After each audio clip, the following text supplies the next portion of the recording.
There's something called as chitta. The memory part of the mind is of least importance. It's the chitta which is connected with the consciousness, which is most important.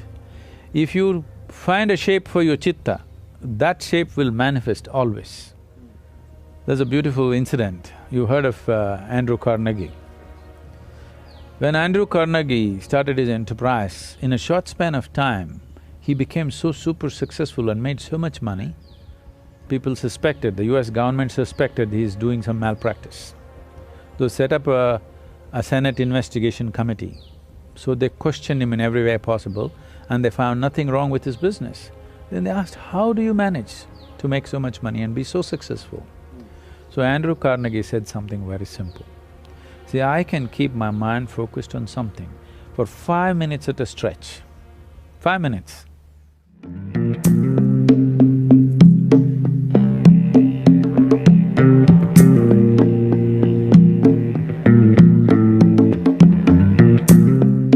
If you're not paying attention to what I'm saying, would you know what I'm talking? No. That's so with every aspect of life, isn't it? Yeah. If you're not paying attention to it, you don't know what you're eating, you don't know what you're breathing, you don't know what's happening. Most people will not notice the fragrance of the flowers or anything, they're just walking through like rocks. Or let me say a bull because they want to, a bull is worshipped in the stock market. So, it's a evolutionary fallback. If you walk like a bull or a bear, it's an evolutionary fallback. You evolved to be a human being, taking millions of years, now you don't want to fall back. To be human means, what is unique about a human being is, we do the same things what the other animals do. It is just that all that the animal can do, we do the same things, but we can do it consciously. That's a big difference. And doing anything consciously will not come if you don't have sufficient attention towards things that you do or things that you do not do. Especially things that you do not do, you must have absolute attention towards those, otherwise they'll creep into you. So this attention deficiency syndrome has happened because people's idea of education is information. Right now, the whole idea of human education system has become heaping you with information. The more information you heap upon on any mind, or let's say starting from childhood, the more he will develop aversion to attention. Because without knowing anything, information gives you a false feeling that you know everything. This has become a fashion now.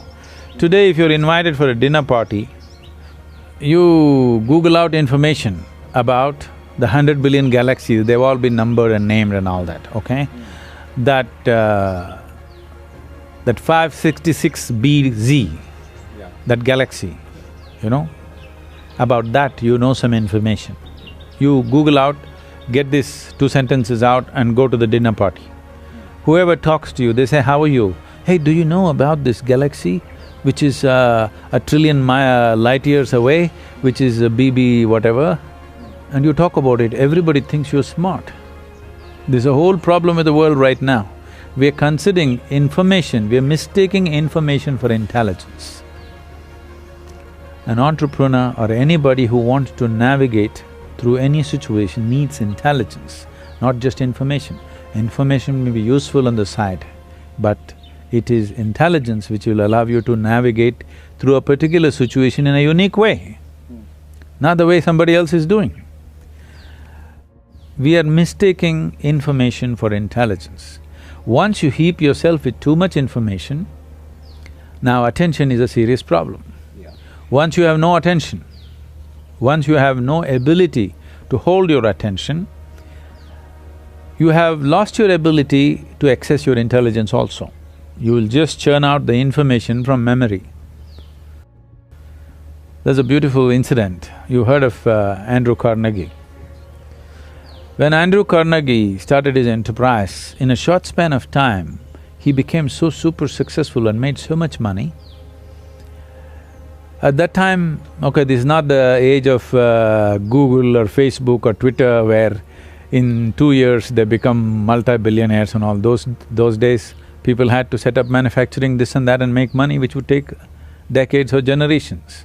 So this guy made so much money in a short span of time, people suspected, the US government suspected he's doing some malpractice.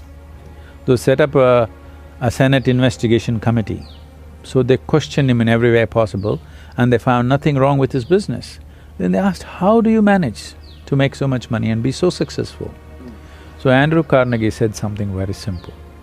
See, I can keep my mind focused on something for 5 minutes at a stretch. 5 minutes. Can any of you do it? All the senators. They thought, what's the problem with 5 minutes? And he set up an experiment. They tried to keep their attention, they couldn't keep it for a few seconds. One moment here, one moment there, this is the fate of most human beings. So then he said, you should not be running United States. So, human ability, there's something called as chitta. There's a different… see, in English language, mind is mind. Largely you're considering the memory part of your mind as mind. In the yogic system, there are 4 main aspects of the mind. I'll not go into the detail, but the memory part of the mind is of least importance. It's the chitta, which is connected with the consciousness, which is most important. If you find a shape for your chitta, that shape will manifest always, because it's empowered by life-making material which for lack of words we're using the word consciousness, that which is the basis of life. Once your mind is yoked to that, then what shape your mind takes, mind is like a cloud, you can make it any shape. You can make it godlike, you can make it a devil out of it, you can make a pig out of it, you can make whatever out of it, you know. It's a nebulous thing. So what shape you give to your chitta, it will always manifest in the world because it's empowered by life-making energy behind it. So that is the most important aspect of the mind, not the memory. Memory is important to handle the material aspects.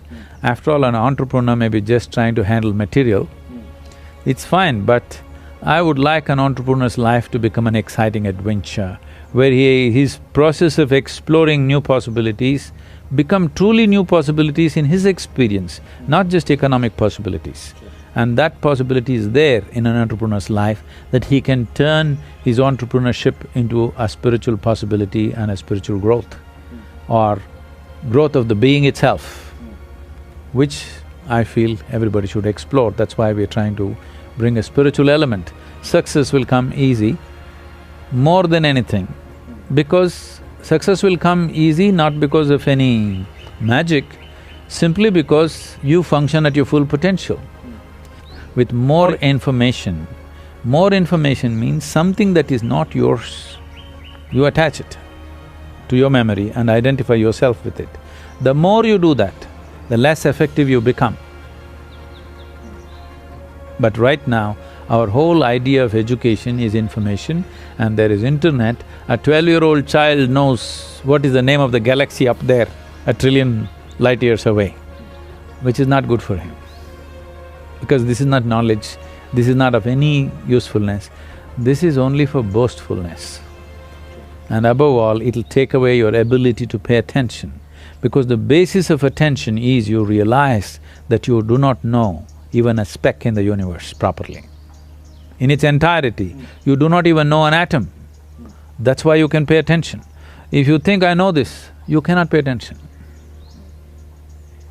It's the arrogance of information which will bring you attention deficiency.